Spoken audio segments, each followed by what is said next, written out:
नमस्कार दोस्तों, कैसे हैं आप सभी। स्वागत करता हूं आज की क्लास में आप सभी दोस्तों का। और आज हमारी फाउंडेशन की पहली क्लास है। फाउंडेशन जो एक साल तक प्री कम मेंस में हम एक साथ रहेंगे और स्टेप बाय स्टेप आपकी तैयारी को लेके आगे चलेंगे।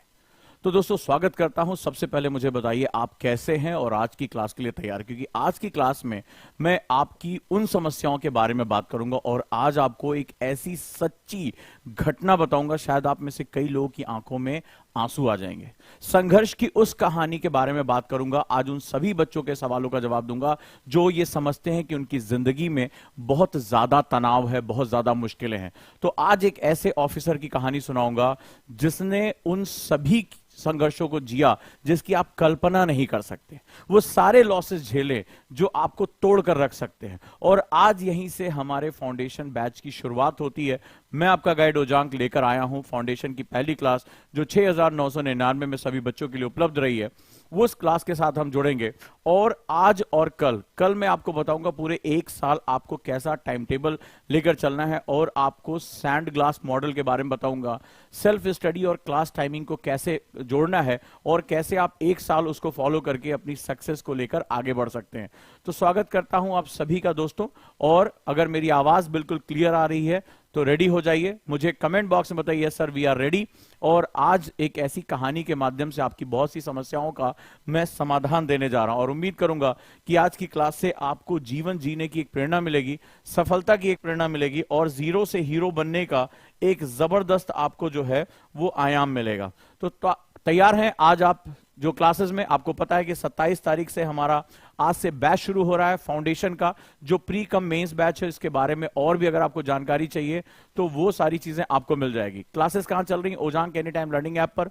और शुरुआत की हमारी परंपरा रही कि कुछ बच्चे जैसे इनको अभी उनका रजिस्ट्रेशन नहीं हो पाया या उनको ये नहीं पता चल रहा है कि ऐप पे क्लास कहां देखनी है, क्या है Ojaank any time learning app पे क्लास उनको कैसे मिलेगी, उन सभी के लिए हम ये YouTube पे 2-4 क्लासेस ओरिएंटेशन की जरूर चलाते हैं ताकि उनकी जो है क्लासेस ना छूटे। साथ ही साथ जो हमारे कॉन्सेप्टर स्टूडेंट हैं उनके लिए क्लासेस 13 मार्च से शुरू हो रही हैं। उनका बैच जो है 13 मार्च से शुरू हो रहा है, उनके लिए भी इंफॉर्मेशन बहुत जरूरी है। और वहां पर उनका बैच 13 मार्च से शुरू होगा और आज 27 तारीख से जो है वो फाउंडेशन प्री कम मेंस का बैच शुरू हो रहा है। तो तैयार हैं? जहां पर पहले मैं आऊंगा, उसके बाद हिस्ट्री के शिक्षक आपके साथ जुड़ेंगे, अपने सिलेबस के बारे में डिस्कस करेंगे और उनकी क्लासेस होंगी कि कैसे आप ज्यादा से ज्यादा मार्क्स गेन कर सकते हैं। और साथ ही साथ पूरे सार का करिकुलम जो आवर्स हैं, जो लेक्चर्स हैं और उनके सब टॉपिक्स आपको बिल्कुल कॉन्स्टिट्यूशन के रूप में दे दिया जाएगा ताकि आपको भी पता रहे कि आपके कौन कौन से टॉपिक पूरे किए जाने हैं। बहुत ही प्रोफेशनल तरीके से ये क्लास चलेगी और डेफिनेटली इससे आपको बहुत ज्यादा बेनिफिट होगा। तैयार हैं दोस्तों आज की क्लास के लिए? तो हम लोग आगे बढ़ते हैं। और आगे बढ़ने से पहले एक छोटा सा प्रश्न पूछता हूं, कुछ प्रश्न मुझे जवाब देना। एक मेरे कुछ क्वेश्चन है। ये फाउंडेशन बैच है, जीरो टू हीरो का बैच है ये हमारा, राइट? जीरो टू हीरो, अगर यानी आप कुछ भी नहीं जानते हैं वहां से हम शुरू करके और यूपीएससी तक पहुंचने का जो सफर है। लेकिन ये जो सफर है वो बड़ा लंबा सफर है, ठीक है? बहुत स्टेप बाय स्टेप बहुत लंबी दूरियां तय करनी है। लबासना की दूरी बहुत अधिक होती है और इसमें जो चीज हमें चाहिए वो हमारे संघर्ष करने की आदत चाहिए, हमारा धैर्य चाहिए, हमारी जिद चाहिए। लेकिन उससे पहले मैं कुछ प्रश्न पूछने जा रहा हूं और जवाब मुझे सभी से चाहिए। प्रश्न जो पहला है मेरा, जो सबसे जरूरी है, वो आपके लिए एक बहुत इंपॉर्टेंट क्वेश्चन मैं पूछने जा रहा हूं। स्वागत करता हूं आप सभी का। पहला प्रश्न, क्या आपको लगता है, मेरा एक सिंपल सा क्वेश्चन, ये बाइलिंगुअल बैच है यानी कि हिंदी इंग्लिश दोनों में ये क्लासेस चलेंगी, ठीक है? तो इसमें कोई परेशानी की जरूरत नहीं है, बाइलिंगुअल बैच है। मेरा पहला प्रश्न है, क्या आपको लगता है, क्या आपको लगता है आपके पास समय कम है काम करने के लिए? आपके पास सेल्फ डेवलपमेंट के लिए समय कम है? मेरे कुछ क्वेश्चन है, मैं जानना चाहता हूं किस माइंडसेट के बच्चे मेरे साथ क्लास में हैं, ठीक है? आगे चलता हूं। मेरा दूसरा क्वेश्चन है, क्या आपको लगता है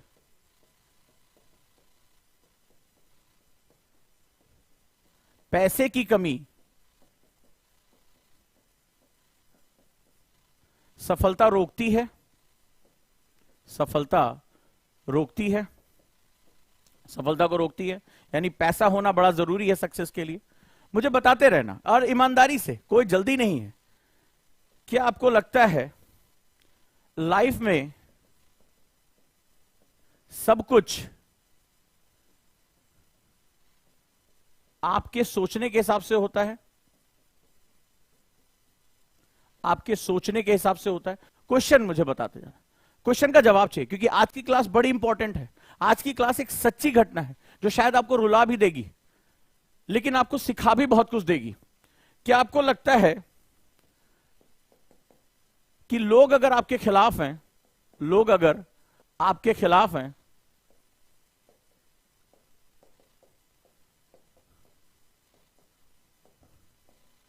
तो आप सफल नहीं हो सकते, तो आप सफल नहीं हो सकते।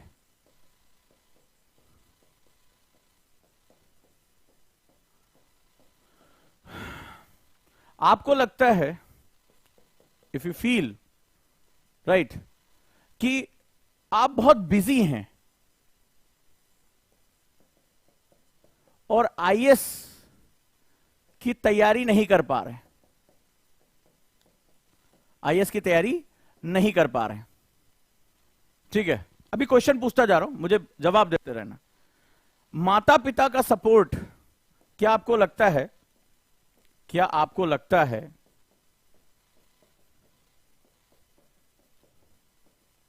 माता पिता का सपोर्ट, माता पिता के सपोर्ट के बिना यूपीएससी में सफलता नहीं मिलेगी?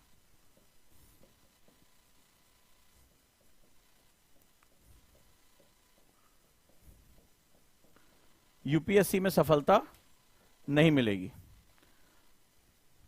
चलिए एक एक करके हम सारे सवालों का जवाब ढूंढते, फिर मैं बैच के बारे में बताऊंगा। पहली क्लास है, रेडी हैं सब लोग? मुझे बताइए यस सर हम रेडी हैं। और इसमें बताइए कि कौन सा ऐसा प्रश्न है जो आपको परेशान कर रहा है, कौन सी ऐसी चीज है जो आपको परेशान कर रही है, ठीक है? कौन से ऐसे लोग हैं जो कहते हैं कि मेरी जिंदगी में संघर्ष बहुत ज्यादा है? कितने लोग हैं जो ये कहते हैं कि मेरी लाइफ में संघर्ष बहुत ज्यादा है, संघर्ष बहुत ज्यादा है, बहुत मुश्किलें हैं मेरी लाइफ में, बहुत डिफिकल्टीज है मेरी लाइफ में, ठीक है? मेरी लाइफ में जो है कुछ भी आसान नहीं है, आसान नहीं है, यूपीएससी बहुत कठिन एग्जाम है। कितने लोग हैं जो ये शब्दों का बार बार प्रयोग करते हैं? मैं जानना चाहता हूं, ठीक है? बहुत ही इंपॉर्टेंट क्लास है, बहुत इंपॉर्टेंट क्लास है। और यहीं से जो है हमारा जो ये फाउंडेशन बैच है, इन्हीं प्रश्नों के साथ शुरू होता है, ठीक है? मैं टाइम टेबल मैनेज नहीं कर पाता, ठीक है? मेरा टाइम टेबल फॉलो नहीं होता है। अगला क्वेश्चन, फॉलो नहीं होता है, फॉलो नहीं होता है। मैं सपने पूरे नहीं कर पाता।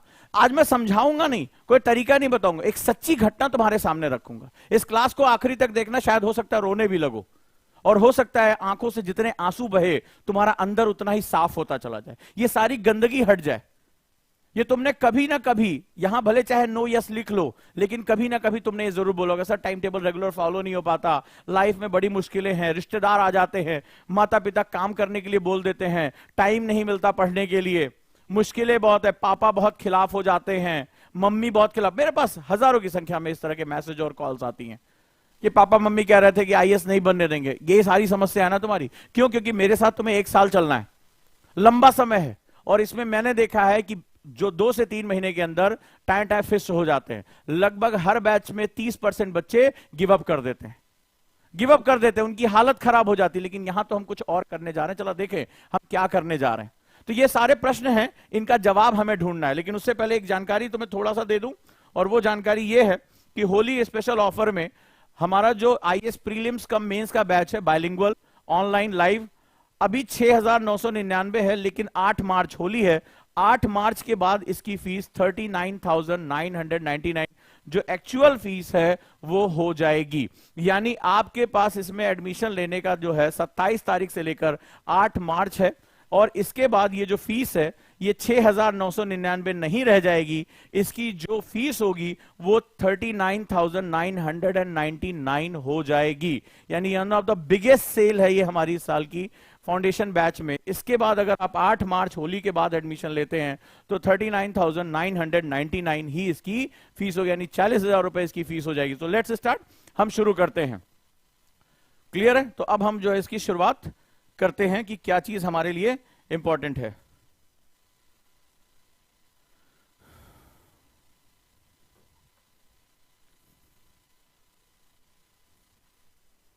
कहानी शुरू करता हूं। और दूसरा मैंने बताया था कि जो लोग फाउंडेशन में जुड़े हैं उनके लिए एनसीईआरटी मात्र 999 में है। तो यहां से हम लोग जो है वो अपनी शुरुआत को लेकर आगे बढ़ते हैं। ठीक है, ये हम अपना काम करते हैं इसमें। So let's start. कहानी आगे बढ़ती है और आगे कहानी को लेकर चलते हैं। एक सच्ची घटना के बारे में बात करते हैं। तुम्हारे सवालों का जवाब आज मैं एक सच्ची घटना से दूंगा। एक ऐसा लड़का जिसने अपनी गरीबी से लड़ने के लिए टोकरियां बेची, चपरासी बना, अनाथालय में जो है उसने समय निकाला और एक आईएएस बना। बहुत दर्दनाक कहानी है। तुम अपनी जिंदगी में जो भी बुरी घटनाएं सोच सकते हो इस एक इंसान को थोक के भाव में दी गई। बहुत इंपॉर्टेंट कहानी सुनाने जा रहा हूं। तुम अपनी जिंदगी में जो भी बुरी से बुरी घटना अपने जन्म के समय से सोच सकते हो वो सब कुछ इसकी जिंदगी में गिफ्ट के रूप में मिलता जा रहा है। और मैं तुम्हें यही बताने की कोशिश कर रहा हूं कि यूपीएससी एक्चुअली में क्या है। तुम्हें लगता होगा कि ज्योग्राफी कोई मैजिकली पढ़ा दे, हिस्ट्री कोई मैजिकली पढ़ा दे, तुम आईएएस बन जाओगे। मैं यहां हजारों की संख्या में बच्चों को पढ़ा रहा हूं, लेकिन इसमें से कुछ लोग ऐसे होंगे जो एक साल तक अपना कलेजा थाम कर, अपनी हिम्मत थाक कर मेरे सामने रहेंगे। ढेर सारे लोग अभी 2 महीने के अंदर ही गिव अप करना शुरू कर देंगे, क्योंकि इनमें से जिंदगी की छोटी छोटी प्रॉब्लम्स आएंगी और वो गिव अप कर देंगे। और अगर आप लड़ते रहते हो, अगर आप जिंदगी को एक मुकाम तक पहुंचाना चाहते हो, तो आपकी लाइफ में क्या मिरेकल होता है, क्या चमत्कार होता है, इसके बारे में मैं यहां आपसे डिस्कस करने जा रहा हूं। ध्यान से इस कहानी को सुनना और अगर अपनी जिंदगी से इसको रिलेट कर पाओ तो रिलेट करना। और अगर हो सके अपनी डायरी में जरूर लिखना कि मेरे साथ क्या हुआ, मेरे साथ क्या चीजें हैं। मैं अपनी लाइफ में, मैं आपसे बस एक ही चीज विनती करता हूं।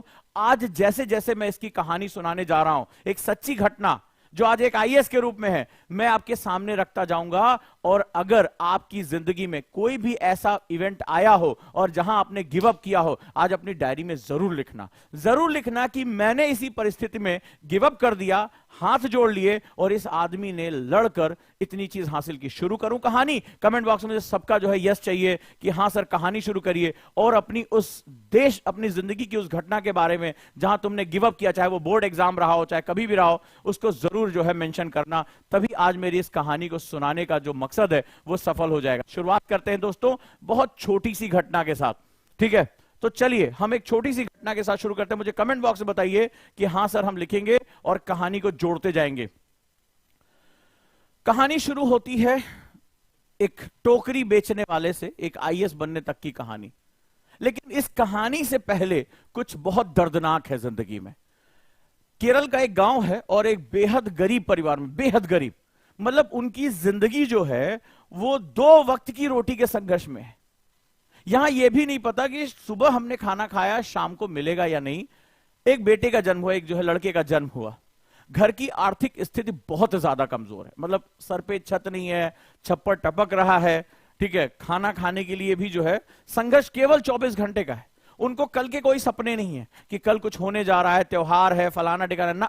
यहां सुबह और शाम का संघर्ष है कि आज दिन में खाना मिल गया है, रात में खाना मिलेगा कि नहीं। इतनी हद तक गरीबी है। पिता बांस की टोकरियां व पान के पत्ते बेचते थे और किसी तरह से घर चलता था। बांस की टोकरियां बनाते थे और उसमें मार्जिन बहुत कम होता था।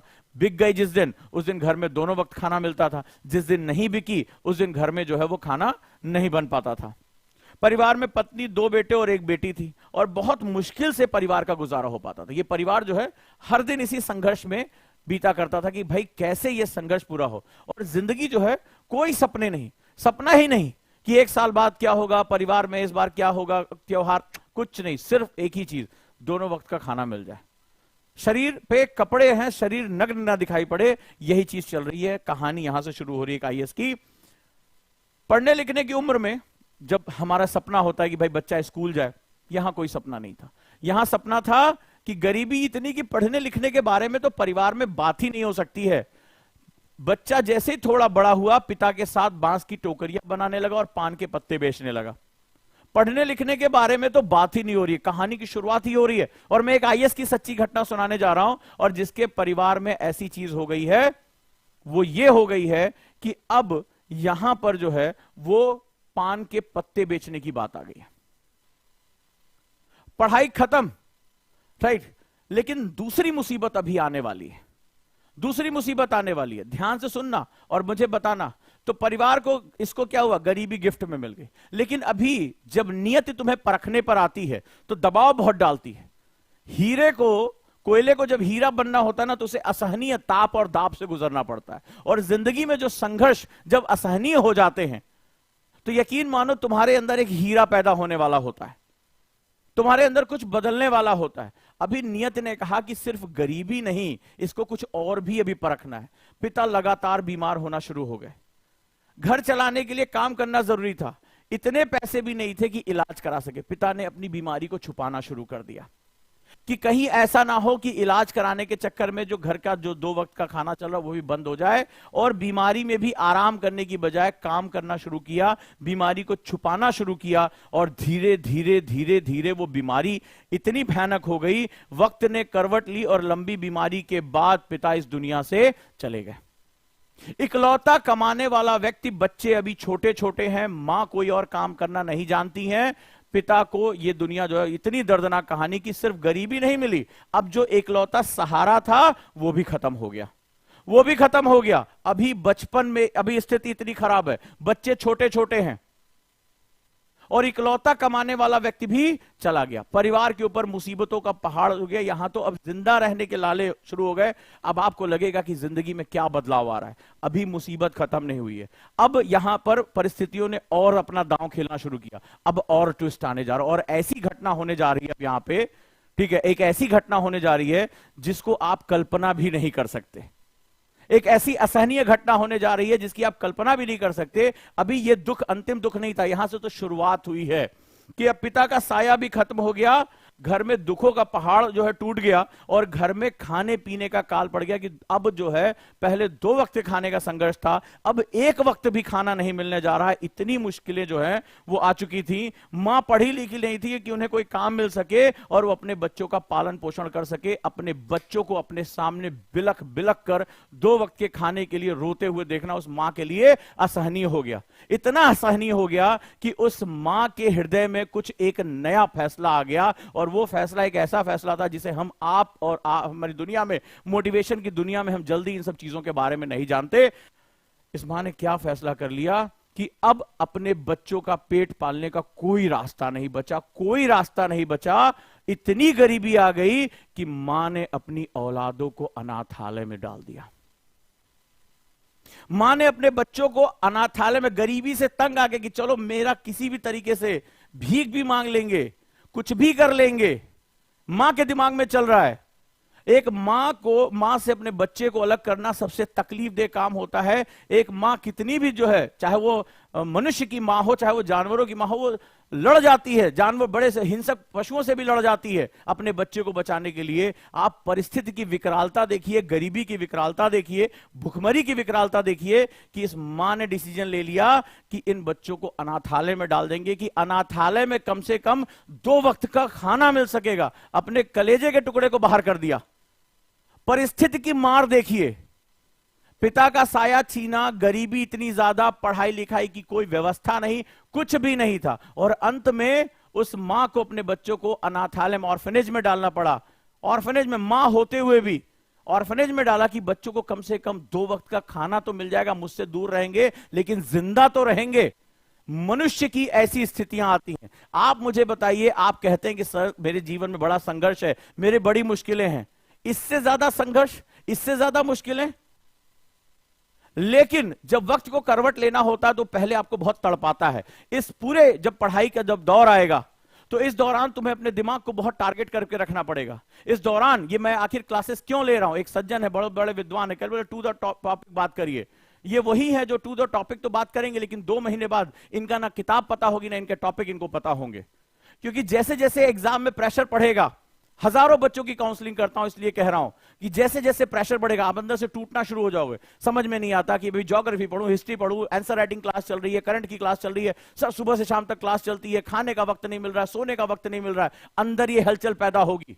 शुरुआत में तो नया नया हीरोइक है, बाल झाड़ के तुम हीरो बनी रहोगे, अब तो आ ही गए हैं, टाई वाई पहन लिया, आईएएस तो बन ही जाएंगे, लेकिन तोड़ा जाएगा तुम्हें। इस तोड़ने की कहानी को अपने साथ रिलेट करके रखना, कुछ भी भूल जाओ इसको मत भूलना, और हर स्टेप पे मुझे बताओ कि इसमें तुम कहां हो। नतीजा क्या रहा? प्रकृति ने उसको अनाथालय में पहुंचा दिया, भाई बहन सब अनाथालय में चले गए, ना माता ना पिता, किसी का साया नहीं, बचपन में ही। लेकिन यहीं से एक नया चेंज आया। जब भगवान को बदलना होता है तुम्हें ना, तो वो एक रास्ता दे देता है। और रास्ता क्या दिया कि अनाथालय में जाने के बाद उस लड़के की जिंदगी में एक मोड़ आ गया। पहली बात तो 2 वक्त का खाना मिला, और वहां कुछ ऐसे लोग रहे जहां पर उसको लगा कि अब जिंदगी का रास्ता मिलना शुरू हो जाएगा।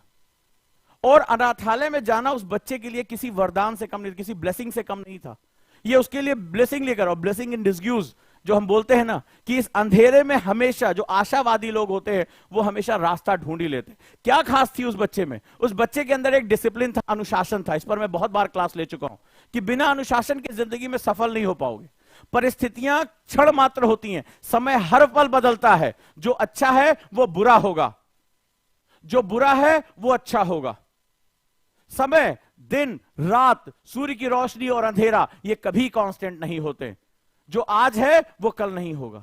लेकिन क्या चीज कांस्टेंट है? विजेता अनुशासन के साथ होता है। वो अंधेरे और उजाले को, दुख और सुख को एक समान लेता है। क्या कहा योगेश्वर श्री कृष्ण ने भगवत गीता में अर्जुन से कि अर्जुन सम बनो, सम व्यक्ति बनो। सम व्यक्ति कौन होता है? वो जो सुख और दुख, हर्ष, विषाद, सभी परिस्थितियों को एक समान देखता है। और वो कौन होता है? एक्चुअली योगेश्वर कृष्ण ने कहा वो अनुशासित होता है। यानी जो मेरे कर्म है मैं हर स्थिति में करूंगा। यही चीज तुम्हें बता रहा हूं। होली आएगी, बहुत से बच्चे एंजॉय करना शुरू कर देंगे, लेकिन एक स्टूडेंट होगा जिसने कहा नहीं मुझे आज ये इतने घंटे पढ़ाई करनी है, मुझे ये टारगेट पूरे करने हैं, मेरी प्रोडक्टिविटी शाम तक है। उसको कोई फर्क नहीं पड़ता कि आज ईद है, होली है, दिवाली है, वो अपना काम किए जा रहा है मगन होके। अगर ये मगन तुम्हारे अंदर है, तुम्हारी पढ़ाई में, दुनिया कोई ताकत तुम्हें रोक नहीं पाएगी, कोई रोक नहीं सकती है। अनुशासन था, और इस अनुशासन में उसने अपने आप को व्यवस्थित करना शुरू किया। 2 वक्त का खाना मिलने लगा, उसने रास्ता ढूंढना शुरू किया। यह चीज तुम्हारी है, यह चीज मैं तुम्हें नहीं दे सकता। मैं तुम्हें अनुशासन के लिए प्रेरित कर सकता हूं, गुरु प्रेरित करता है। चलना तुम्हें स्वयं पड़ेगा। और तुम अपने अंदर अनुशासित नहीं हो, तुम्हारे सोने का टाइम नहीं है, उठने का टाइम नहीं है, डेली आंसर राइटिंग का टाइम नहीं है। अभी लेक्चर जब शुरू होगा, सर बहुत ज्यादा क्लासेस हो रही हैं, सर मैं क्या क्या करूं? तो तुम जब ये पूछ रहे हो कि मैं क्या क्या करूं, तुम्हारा कंप्यूटर जो है, जो तुम्हारी सीट खाने के लिए बैठा हुआ है, वो ये कर रहा होगा। तो ये गेम उन्हीं का है जिनके अंदर अनुशासन। अब देखो कि इतनी विकराल परिस्थितियों में गरीबी, पिता का साया उठ गया, मां जीते जी भी अनाथालय में चले गए, 2 वक्त के खाने का संघर्ष, और अंदाजा लगाओ कि इस एक चीज ने क्या बदल के रख दिया। अनाथालय में रहते उस लड़के का ध्यान पढ़ाई लिखाई की तरफ गया। कभी इसके हाथ नहीं लगी थी पढ़ाई लिखाई, गरीबी में वक्त बीता, तो पढ़ाई लिखाई से मौका मिला, अंदर से इंटरेस्ट जगा। अरे इसको समझ में आने लगा, ये तो बड़ी इंटरेस्टिंग चीज है। पढ़ाई लिखाई से प्यार उसको लगे आया। क्या कहा था डॉक्टर अंबेडकर ने कि शिक्षा शेरनी का दूध होती है, और जिसके बाद जिसने इसको एक बार चख लिया वो कहीं भी पहुंच सकता है। तो यही एकमात्र मार्ग है जो तुम्हें कभी भी कहीं भी लेकर जा सकता है। और उसने उसी शिक्षा को आनंद की तरह उठाना शुरू कर दिया, जिसको कई लोग बोझ की तरह लेते हैं, उसने आनंद की तरह उठाना शुरू किया। अनाथालय में है, जीवन का कोई मार्ग नहीं है, कोई प्रेरणा नहीं है, कोई बड़ा शिक्षक नहीं है, जीवन में कोई उद्देश्य नहीं है, लेकिन एक ललक है, एक अनुशासन है कि मुझे कुछ करना है। और उसने क्या किया? अनाथालय के जो अन्य बच्चे थे उसके साथ पढ़ना शुरू कर दिया। बड़ी लेट पढ़ाई शुरू हुई, लेकिन मौका तो मिला। जिंदगी ने एक रास्ता तो दिया, जिंदगी रास्ते देती है, यही तुम्हें बता रहा हूं। लेकिन तुम घबराकर उन रास्तों पे चलने से मना कर देते हो। मेरी बात आज याद रखना, मेरी बात को आज लिखना जरूर, ये साल भर तुम्हारे बहुत काम आने वाली है। जिंदगी हमें हर पल रास्ता देती है, हम उन रास्तों पर चलने से मना कर देते। कल की क्लास में टाइम टेबल डिस्कस करूंगा, कल की क्लास में 1-1 घंटे का टाइम टेबल बताऊंगा कि साल भर में क्या क्या करना है। तुम में से हजारों लोग उसको सुनेंगे, हजारों लोग सुनेंगे, लेकिन कुछ ही होंगे जो उन रास्तों पर चलेंगे। सुनेंगे सारे, चलेंगे केवल कुछ, और लगातार चलेंगे तो बहुत ही कम। कुछ चलना शुरू करेंगे और कुछ समय बाद रुक जाएंगे, कुछ थोड़े और समय बाद रुक जाएंगे, लेकिन कुछ जिद्दी और अनुशासित होंगे जो तब तक चलते रहेंगे मेरे बताए रास्तों पर जब तक वो लबासना का गेट धक्का मार के खोल ना दें। और यही चीज होती है, यहां जोश में कमेंट करना, वीडियोस देखना बड़ा आसान है, लेकिन इन रास्तों पे चलते रहना बहुत मुश्किल है, बहुत मुश्किल है। उसके लिए तुम्हें अनुशासन चाहिए। इस लड़के ने क्या किया, वो पढ़ाई में सभी बच्चों से होशियार हो गया, जिंदगी में कुछ बचा ही नहीं था। उसको समझ में आ गया कि यही एक चीज है जो मुझे मेरे अंधेरों से बाहर निकाल सकती है। और जब जिंदगी में चॉइस खत्म हो जाती है तो बहुत बेस्ट टाइम आता है। जब सब कुछ खत्म हो जाता है तभी जिंदगी में जो है एक नया सवेरा उगता है। याद रखिएगा, जब अंधेरा बहुत बढ़ता है तो समझ लेना कि सवेरा होने वाला है। पुरानी कहावत सुनी होगी, विकल्प खत्म हो जाए, कुछ नहीं बचा, प्यार करने वाले छोड़कर चले गए, सोना बाबू किसी और की हो गई, कोई बात नहीं है। परिवार वालों ने तुम्हें धिक्कार दिया, सारे चीजों ने तुम्हें धिक्कार दिया। जिंदगी में तुम्हें लगता है, एक आदमी सोचता है मेरा सब कुछ खत्म हो गया, अब जीवन खत्म कर ले, और एक सोचता है सब कुछ खत्म हो गया, अब मेरे पास सिर्फ एक चीज बची है, मैं और मेरे सपने। जिसको अपने सपनों से इतनी मोहब्बत हो जाती है, जब सब कुछ खत्म हो जाता है तभी तो सब कुछ बनता है, तभी सब कुछ बनता है। और इसने क्या किया, पढ़ने में इतना ज्यादा तेज हो गया कि वो उस अनाथालय में सभी के आकर्षण का केंद्र हो गया, सभी के आकर्षण का केंद्र हो गया। यही डॉक्टर भीमराव अंबेडकर ने किया था, यही आचार्य चाणक्य ने किया था। पिता की हत्या कर दी गई, मां को मृत्यु प्राप्त हुई, देश निकाला हो गया, मगध से भागकर तक्षशिला गए आचार्य चाणक्य, और अपनी विद्या के बल पे उन्होंने अखंड भारत का निर्माण कर दिया। यह होती है शिक्षा की ताकत। नतीजा क्या रहा, अनाथालय में रह के उसने 12वीं की परीक्षा पास की, अनाथालय में रह के। मां का प्यार दूर दूर तक नसीब नहीं। 10 साल तक अनाथालय में रहने के बाद अब बारी आई घर वापस लौटने की, चलो अब अपनी कम से कम मां से मिलकर आए। घर लौटा, लेकिन पढ़ाई को लेकर उसका प्यार कभी खत्म नहीं हुआ। यही एक ऐसा प्यार होता है जिसमें धोखा नहीं होता, यही एक ऐसा प्यार होता है जिसमें कभी धोखा नहीं होता, यही एक ऐसा प्यार होता है जिसमें जिंदगी भर का साथ अगर हो गया तो तुम अपनी मंजिल तक पहुंच जाओगे। और उसको बोलते हैं पढ़ाई को लेकर प्यार, क्योंकि जिंदगी भर सीखते रहते हो, जिंदगी भर सीखते रहते हो। और घर लौटकर डिस्टेंट मोड से पढ़ाई की। लोग कहते हैं सर ओपन यूनिवर्सिटी से पढ़ रहे हैं, आईएएस नहीं बन सकते क्या, वो फलनवा बड़ी टॉप यूनिवर्सिटी से बना। अभी कहानी सुनते जाओ, जीवन में इसके वो सब कुछ है जिसको तुम टुकड़ों टुकड़ों में झेलते हो। जीवन में इसके सब कुछ है। रेगुलर पढ़ाई करने का इसके पास टाइम नहीं था, इसके पास संघर्ष बहुत थे, तो इसने डिस्टेंट मोड से पढ़ाई करनी शुरू कर दी। उसने प्राइवेट परीक्षार्थियों के रूप में परीक्षा लिखकर इतिहास में बीए की डिग्री हासिल की। राइट, अब देखते जाओ, देखते जाओ। क्यों? क्योंकि ये इसलिए नहीं पढ़ सकता था क्योंकि उसको अपनी पढ़ाई को आगे, परिवार को आगे ले जाने के लिए, मां को सपोर्ट करने के लिए उसे अलग अलग जगहों पर काम करना पड़ता था। एक साथ वो कई काम करता था। जैसे वो प्री डिग्री के बाद प्राथमिक विद्यालय में शिक्षक के रूप में काम करना शुरू कर दिया ताकि थोड़ा सा पैसा मिलना शुरू हो जाए। एडहॉक शिक्षक के रूप में काम करना शुरू कर दिया कि मुझे कुछ पैसे मिल जाएं। और इसके बाद अपनी जरूरतें पूरी करने के लिए भाई बहन भी हैं, उनका भी जो है भरण पोषण करना है, अलग अलग नौकरी, यहां तक कि साथ साथ एग्जाम की तैयारी शुरू कर दी। और यहां तक ये रहा कि चपरासी तक का काम इसने किया। पियोन के रूप में भी लग गया कि एक जॉब खत्म होती थी तो हम लोग आराम करते, यार जॉब से आ रहे भाई, थक गए। नहीं, एक खत्म हुई, पार्ट टाइम कुछ और काम करने लगा ताकि घर की जरूरतों को पूरा करने के लिए पैसे मिल जाएं। और यह संघर्ष चलता रहा, चलता रहा। विभिन्न सरकारी एजेंसियों की ओर से आयोजित होने वाली 21 परीक्षाओं को पास किया, 21 एग्जाम। लोग एक एग्जाम पास कर लेते तो लड्डू बांटना शुरू कर देते। 21 परीक्षाओं को पास किया, डिफरेंट गवर्नमेंट जॉब। उसका कॉन्फिडेंस बढ़ता चला गया। क्यों? इसको बोलते हैं आत्मविश्वास, आत्मविश्वास। लेकिन मैंने हमेशा तुमसे एक बात कही, आत्मसम्मान के बिना आत्मविश्वास नहीं आता, कभी नहीं। क्योंकि इसने बहुत पहले से ही आत्मसम्मान कमा लिया था। इसने जिंदगी के आगे घुटने नहीं टेके। सबसे ज्यादा घुटने तो हम जिंदगी के आगे, हालात के आगे टेकते हैं, इसने नहीं टेका। जिंदगी इससे सब कुछ छीनती चली गई, पिता का साया, मां का साया, सब कुछ छीन लिया, अनाथालय भेज दिया। इसने कहा नहीं, मैं अपनी शिक्षा, अपनी बुद्धि को अपना हथियार बनाऊंगा। लड़ता रहा, लड़ता रहा। और आत्मविश्वास उसमें कूट कूट कर भर गया। और एक बार जब तुमने आत्मविश्वास की बात सुन ली, जो सेल्फ रिस्पेक्ट होती है, सेल्फ कॉन्फिडेंस जो होता है, एक बार तुम्हारे पास आ गया। ये कहानियां तुमने बहुत सुनी होंगी, मोटिवेशन वीडियो बहुत देखे होंगे, लेकिन तुमने कभी इसको फील नहीं किया।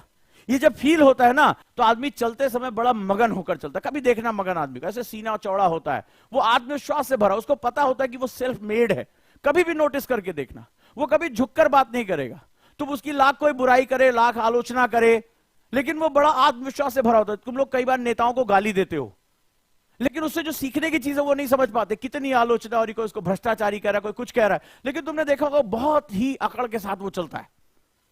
गिरफ्तार भी हो जाता है तो बोलेगा अरे जनता के हम रक्षक है, जनता के सेवक, हम फिर लौट के आएंगे। वो आत्मविश्वास, उसकी सबसे बड़ी ताकत आत्मविश्वास होती है। इसीलिए उसके अंडर में बहुत से पढ़े लिखे लोग काम कर रहे होते हैं। तुम इस ताकत को जानते नहीं हो, एक बार उसका स्वाद तुमने चख लिया तो तुम्हें कोई फिर पलट के नहीं जो है वो पछाड़ सकता। ये बात ध्यान रखना। उसने वन विभाग, जेल वार्डन, रेलवे टिकट परीक्षक जैसे पदों पर काम, यहां तक कि चपरासी की भी नौकरी की थी, पियोन भी बना था। शर्म नहीं थी। जरूरत पड़ेगी तो हम ये करेंगे, जरूरत पड़ेगी तो वो करेंगे। यहां से मुझे इतना पैसा मिल रहा है, बहन की शादी करनी है, भाई को पढ़ाना है, परिवार का कर्ज उतारना है, तो उसने क्या करना शुरू किया? हर काम इसने किया। कोई भी काम छोटा बड़ा, जो मेरी आज की जरूरत है मैं करूंगा, क्योंकि इसके पास पैसा नहीं था, लेकिन पढ़ाई करनी थी। अब उसने कुछ बड़ा सपना देख लिया।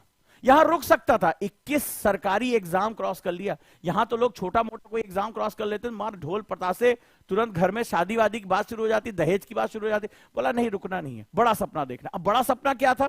अब जरा देखो जिंदगी के संघर्षों के बाद कि अब उसके अंदर एक महत्व, क्योंकि देखो सीधी सी बात है, जिस दिन तुमने आत्मसम्मान कमा लिया, जिसमें आत्मविश्वास कमा लिया, उस दिन तुम रुकोगे नहीं, रुकोगे भी नहीं। ठीक है, ये हमेशा चलता रहेगा। उसने कहा कि अगर मुझे अब अपनी जिंदगी बदलनी है, अपने घर की जिंदगी बदलनी है, और मेरी मां ने दूसरों के घरों में बर्तन मांजे, मांग कर खाना खाया है, तो मैं अपनी मां का वो बीता हुआ वक्त तो नहीं लौटा सकता। एक बच्चा या बच्ची अपने मां बाप को सबसे बड़ा गिफ्ट यही दे सकता है। मैं वक्त तो नहीं लौटा सकता, लेकिन आने वाली जिंदगी में हर एक दिन सम्मान से जरूर भर सकता हूं। मेरी बात को याद रखना कि मां ने दूसरों के घरों में बर्तन मांजे, दूसरों का सामान उठाया, मांग कर खाना खाया, मैं उससे वो वक्त तो नहीं लौटा सकता, मैं वक्त नहीं खरीद सकता, लेकिन इतना तो तय है कि आने वाले समय में सम्मान की नजरों से पूरा समाज देखे मेरी मां को, मेरे पिता को, यह मैं जरूर कर सकता हूं। यह मेरा पुरुषार्थ है, मुझे ये करना ही चाहिए। उसने कहा रुकूंगा नहीं। चपरासी के रूप में काम किया, कोई दिक्कत नहीं है, ट्यूशन जाके पढ़ाया, कोई दिक्कत नहीं है, लेकिन अब मेरी महत्वाकांक्षा सिविल सर्विसेज है। क्योंकि एक मध्य वर्ग के लिए यह सबसे बड़ा सपना होता है। आज भी भारत के पूरे हिस्से में जो मध्य वर्ग है, जो मिडिल क्लास है, वो अपने बच्चों को ये नहीं कहेगा बेटा जाओ नेता बन जाओ। नेता वहां हमारे यहां गलत तरीके से इसको सुना जाता है। वो हमेशा कहेगा आईएएस है, आईपीएस है। मतलब जब माता पिता बोलते हैं तो उनकी आंखों में चमक देखा करो। हीरे, जो 24 कैरेट का हीरा है ना, वो भी उनके सामने बेकार हो जाएगा। कुछ नहीं है उस आंखों की चमक। जब वो बोलते हैं मेरा बच्चा आईएएस की तैयारी कर रहा है, तो उनके मन में एक सपना होता है। कभी भी आप उनको बोलते हुए ध्यान से किनारे से देखना, जब किसी रिश्तेदार को वो बताते हैं, या अगर वो मेरा बच्चा आईएएस बन गया है, मेरा लड़का आईपीएस है, मेरी बेटी आईपीएस है, आईएएस है, जब वो बोलते हैं ना, तो उनकी आवाज में रेजोनेंस, कंपन देखा करो। कभी कभी बोलते हुए देखना, हजारों वाट के बल्ब जैसे उनकी आंखें चमकती है। तो तय किया कि मेरी मां का आने वाला जो समय होगा वो मैं सुनहरा कर दूंगा। और ये पुरुषार्थ ही होता है इंसान का, जो इससे इस दुनिया में सपने सच कराता है। और 25 साल में उसने पहली बार सिविल सेवा की परीक्षा दी। 25 ईयर का हो गया, पहली बार जो है मौका मिला, लेकिन फेल। अब दबाव आना शुरू हो गया। फेल हो गया कि कहीं गलत तो नहीं कर रहा हूं, जो अच्छा भला हाथ आया उसी के साथ रहूं, खुश रहूं। लेकिन जिंदगी में जो एक बार आत्मसम्मान पा लेता है, आत्मविश्वास पा लेता है, वो रुकता नहीं है। तुम भी नहीं रुकोगे। तुमने कभी उसको चखा नहीं है, तुमने उसको कभी कमाया नहीं। तुमने सुना है, वीडियो में तुमने सुना है, देखा है, लेकिन तुमने अपनी जिंदगी में उसको कमाया नहीं है, क्योंकि ये कमाया जाता है। और एक बार जब तुमने इसको कमा लिया ना, तो फिर तुम रुक ही नहीं सकते, असंभव है। तुम नेवर सेटल, एक जो लाइन लिखी जाती है नेवर सेटल, तुम सेटल ही नहीं हो सकते। तुम तो फिर एक ऐसी ऊर्जा में कन्वर्ट हो जाओगे जिसको अब रास्ता दिया ही जाना है। फिर इसने क्या किया, दोबारा प्रयास किया, क्या हुआ, फेल। देखो जिंदगी अभी बदल नहीं रही है, परीक्षा पे परीक्षा लिए जा रही है। तुम इसमें कितनी देर टिक पाओगे? मैं कितने स्टूडेंट को जानता हूं, फर्स्ट अटेम्प्ट दिया, फेल हो गए, सर पीसीएस दे दे क्या, फलाना एग्जाम दे दे क्या, रास्ता बदल देते हैं। इसको देखो, इसको देखो, और तुम भी करोगे, तुम भी करोगे। एक साल तक अपना धैर्य बचा के रख लेना, नाम बदल। इसमें बहुत, केवल जो इतने भी बच्चे क्लास में हैं, सैकड़ों की संख्या में बच्चे और यहां मुझे सुन रहे हैं, एक साल तक तुम धैर्य बचा के दिखा देना। 10% लोग साल के आखिरी तक मेरे साथ रहेंगे, सिर्फ 10%। 90% लोग ये गाड़ी छोड़कर उतर चुके हैं। मैं कह रहा हूं तुमसे, मन बदल चुका होगा, रास्ता बदल चुका हो। चैलेंज के साथ इस वीडियो को सेव करके रख लेना, नहीं कर पाओगे, क्योंकि तुमने अभी तक कभी आत्मसम्मान और आत्मविश्वास को चखा ही नहीं। तुमने तो जिंदगी ने जो तुम्हारे सामने माता पिता ने लाकर रख दिया, तुमने उसको ले लिया। तुमने कुछ कमाया नहीं ना, तुमने कुछ कमाया नहीं, तुमने कुछ हासिल नहीं किया। कुछ तुम्हारी व्यक्तिगत जीत नहीं है। जिस दिन तुम्हारी व्यक्तिगत जीत होगी वो तुम्हारी होगी। चैलेंज के साथ कह रहा हूं, और उस दिन के बाद कभी रुकोगे नहीं। 2 प्रयास असफल, हारा नहीं, मुश्किलें आ रही थी, उस क्या तुम्हें उसके साथ के समाज नहीं सोच रहा होगा, अरे यार मत करो आईएएस की तैयारी, बढ़िया तो हो गए हो, सरकारी नौकरी में सेटल तो हो गए, कमाओ यार, छत जो है अपनी पक्की करा लो, बहन की शादी कर दो। इसको भी बोला जा रहा था, 50 ऑप्शंस दिए जा रहे थे। समाज में वो सभी लोग जो खुद कुछ हासिल नहीं करते, सबसे ज्यादा सुझाव देते। समाज में वो सभी लोग जो खुद हासिल कुछ नहीं करते, उनका सबसे बड़ा काम होता है आपको सलाह देना। सबसे ज्यादा सलाह वही देते हैं जो खुद कुछ हासिल नहीं कर रहे। जो खुद कुछ हासिल कर रहा है वो रास्ता देगा, सुझाव नहीं। वो रास्ता बताएगा कि देख इस रास्ते पे मैं चला हूं, तू भी चल। चाहे वो शिक्षक हो, चाहे वो गुरु हो, चाहे वो बड़ा भाई हो, वो तुम्हें चलने का तरीका बताएगा, सुझाव नहीं देगा। ये बात याद रखना। और कोशिश करता रहा। और एक बात याद रखना, कोशिशें जो करते हैं वही कामयाब होते हैं। सपने देखने वाले तो बहुत पड़े हैं।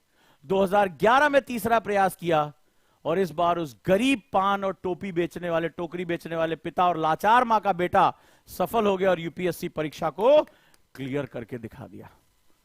तमाम असफलताओं के बाद उसने यूपीएससी को क्लियर किया और 226वीं रैंक लाकर आईएएस ऑफिसर बना। और यह सच्ची घटना है। और अगर मैं इसकी पूरी कहानी को सिंपल से बात करूं, हार्ड वर्क करना है। बहुत देर से पढ़ाई शुरू हुई, पढ़ाई भी शुरू हुई तो अनाथालय में शुरू हुई।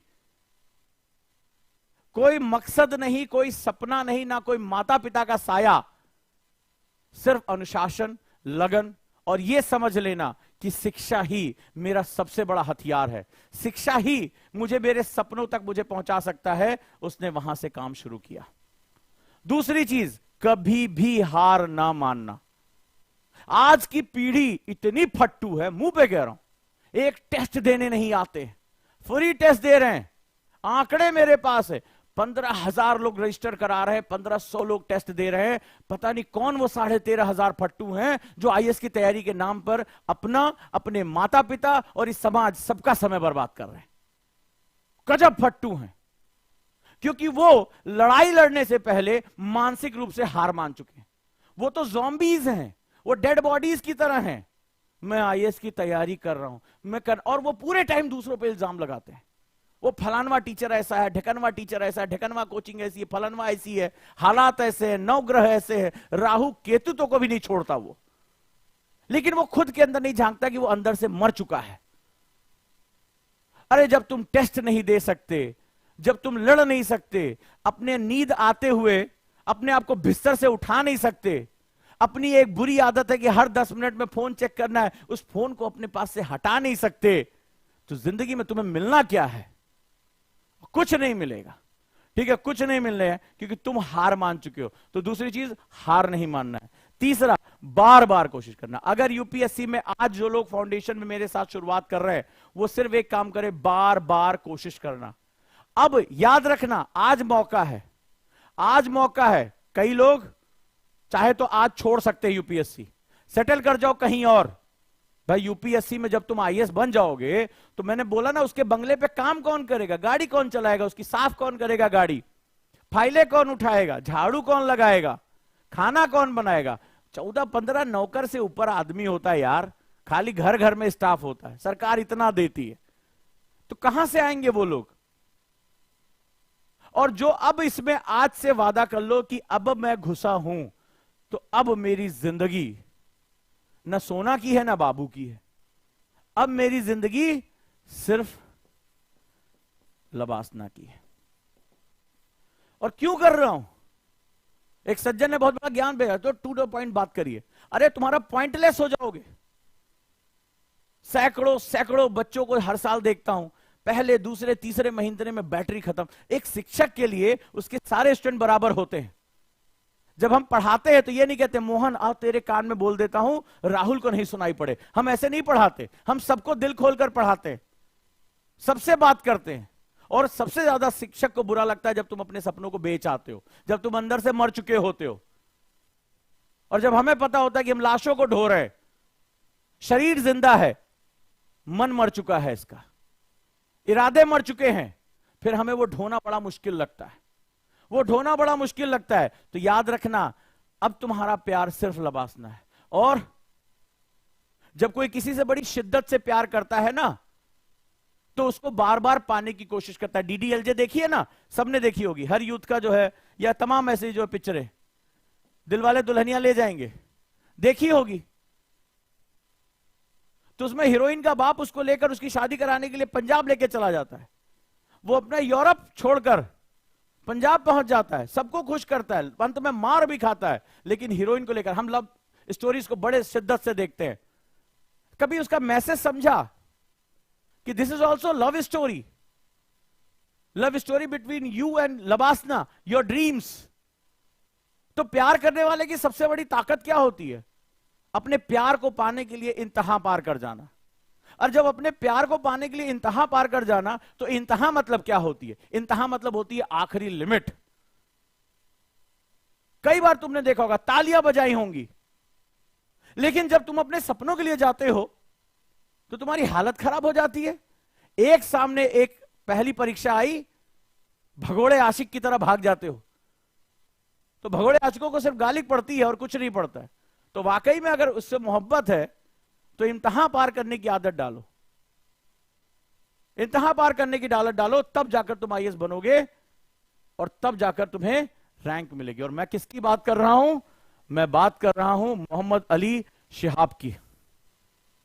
जो तुम्हारे लिए मुश्किलें तुम्हारा बहाना है कि सर गरीबी है, सर पिताजी नहीं है, सर फलाना नहीं है।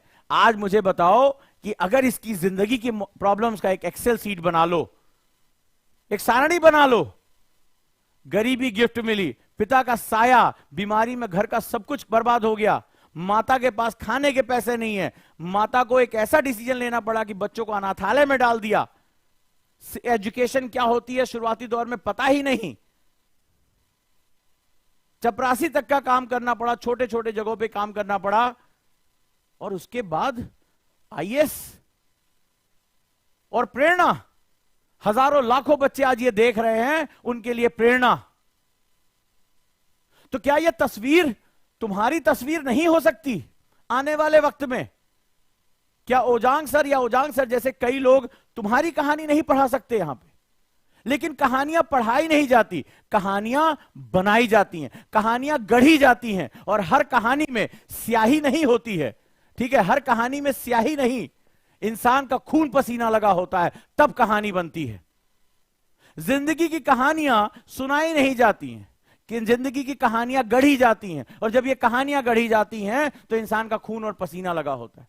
ये तस्वीर तुम्हारी हो सकती है कि नहीं हो सकती है, ये तुम्हारा खून पसीना तय करेगा।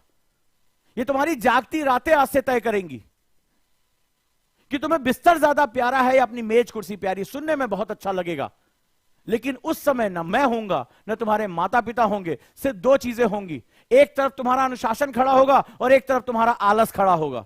बीच में तुम होगे, और हम कुछ और नहीं है, हम सिर्फ अपनी चॉइसेस का परिणाम है। हम जिंदगी में जो भी चॉइस लेते हैं हम केवल उसका रिजल्ट है। तुमने आलस को चुन लिया, बिस्तर में पड़े रहोगे। तुमने फोन को चुन लिया, चैटिंग करते रहोगे। और तुमने इन सब को किनारे करके अपनी किताबों को चुन लिया, अपनी मेज कुर्सी को चुन लिया, तो ऐसी ही कहानियां गढ़ी जाती हैं। तो वो गढ़ना है या नहीं गढ़ना है, ये तुम्हें तय करना है। ये तुम्हारे अंदर का जज्बा तय करेगा, ये तुम्हारा जुनून तय करेगा। तो यूपीएससी में वो सभी आए जो आने के बाद टिक जाएं, जो आशिक हो, जिनके अंदर आशिकी जुनून की हद तक हो, जो कहते हो कि मेरी आंखों में, मेरे दिल में सिर्फ लबासना है, कुछ और नहीं। वही आए। और वो हर महीने जो प्रेमिका बदलने की जिनको आदत है, उनका यहां कोई भी काम नहीं है।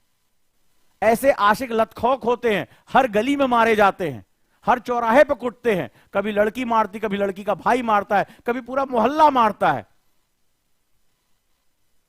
तो तुम्हें तय करना है कि तुम कौन हो। तो अगर वो बनना है तो वो हिम्मत भी पैदा करके रखो, वो ताकत पैदा करके रखो। राइट दोस्तों, अब मुझे बताओ इस कहानी में वो मुश्किलें कौन सी थी जो तुम्हारी जिंदगी में आई। और क्लासेस कहां चल रही हैं? ओजांग एनी टाइम लर्निंग ऐप पे क्लासेस चल रही हैं। शुरुआत की 4 क्लासेस यूट्यूब पे रहती, ताकि जिन बच्चों का लॉगिन आईडी नहीं बना है या कोई भी दिक्कत है, वो टीम के साथ बात करके जोड़ सकते हैं। और होली ऑफर के लिए फिर से बता दूं, सबसे बड़ा ऑफर है कि अभी आज तक फीस 6,999 है। ये जो फाउंडेशन बैच है, मेरे बाद हिस्ट्री के शिक्षक आ रहे हैं और 6,999 है। होली के बाद यानी 8 मार्च के बाद इसकी फीस 40,000 रुपए हो जाएगी, 39,999। तो जो लोग 1 साल तक इस प्री कम मेंस यानी कि प्रीलिम्स का भी पूरी कवरेज होगी और मेंस की, ये पूरा सेगमेंट जो है वो 650 आवर्स या लेक्चर्स के साथ, यानी पूरे 1 साल के आसपास ये लेक्चर चलता रहेगा। ये ध्यान रखना। और कल मैं इसी क्लास में सेम टाइम डिस्कस करने जा रहा हूं आपसे पूरे साल का टाइम टेबल, सेल्फ स्टडी और क्लास में क्या क्या पढ़ाया जाएगा, क्या क्या होगा। तो आप क्लास में कितना टाइम देंगे और सेल्फ स्टडी कैसे करेंगे, रिवीजन कैसे करेंगे, आरएसएम कैसे करेंगे, पूरी कुंडली साल भर की देने जा रहा हूं। इसके बाद आप शिक्षक के हवाले सिलेबस पे हम डिस्कस करेंगे, कैसे हमें अटैक करना है क्वेश्चंस पे, हम इस पे बारे में बात करेंगे और हम अपनी तैयारी को आगे लेकर जाएंगे। क्लियर है दोस्तों?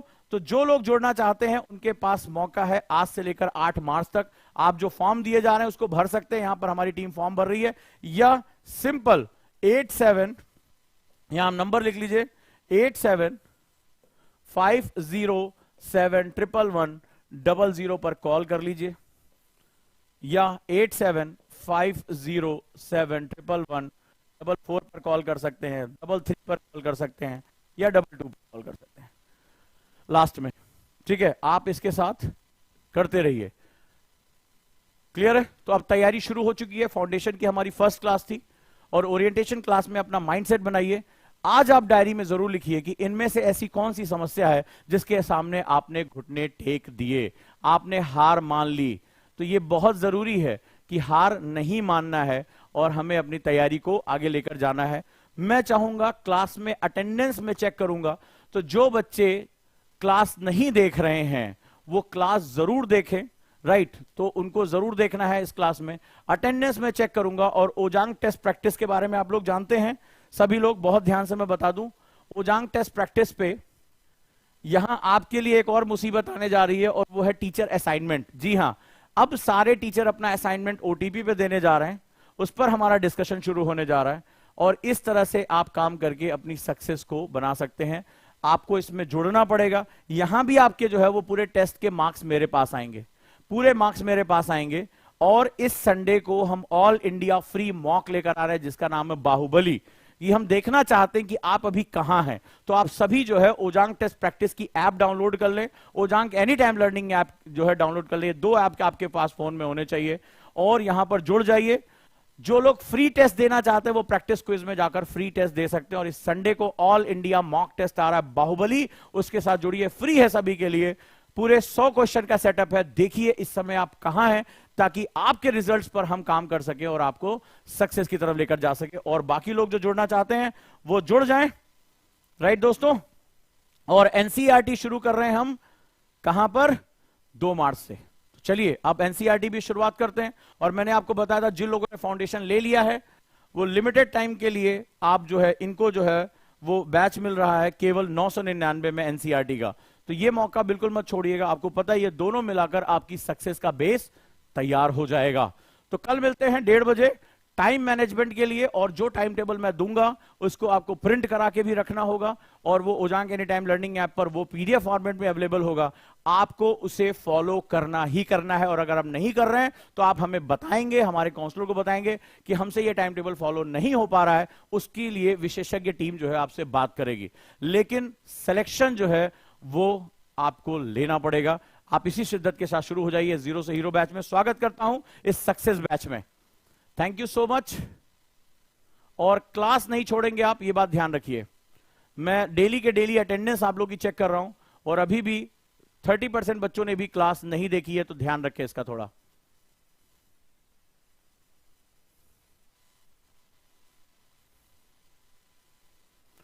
फॉर्म भरते रहें और जो लोग इस ऑफर का फायदा उठाना चाहते हैं वो लोग तैयार हो जाएं। होली के बाद यही बैच 40,000 रुपए का है, तो इसमें देर ना करें। क्लियर है दोस्तों? Thank you so much. क्योंकि हमारे लिए इतनी कम फीस में पढ़ाना हमारे लिए भी बहुत मुश्किल है। तो ये जो है वो चीजें। और ओजांग एनी टाइम लर्निंग ऐप, साथ ही साथ जो ओजांग टेस्ट प्रैक्टिस की ऐप है, वो दोनों ऐप आप डाउनलोड कर लें। और होली स्पेशल ऑफर का फॉर्म दिया जा रहा है, हमारे काउंसलर आपसे बात कर लेंगे। Thank you.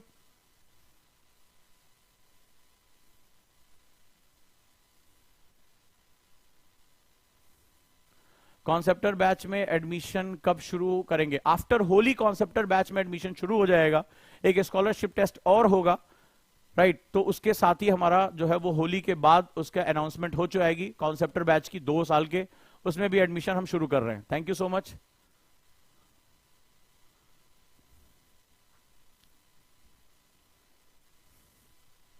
इस बैच के सभी टीचर्स की मुलाकात आपकी इसी के साथ होगी, ठीक है? Geography done by the PV sir, जो मैपिंग गुरु के नाम से जाने जाते हैं। Thank you.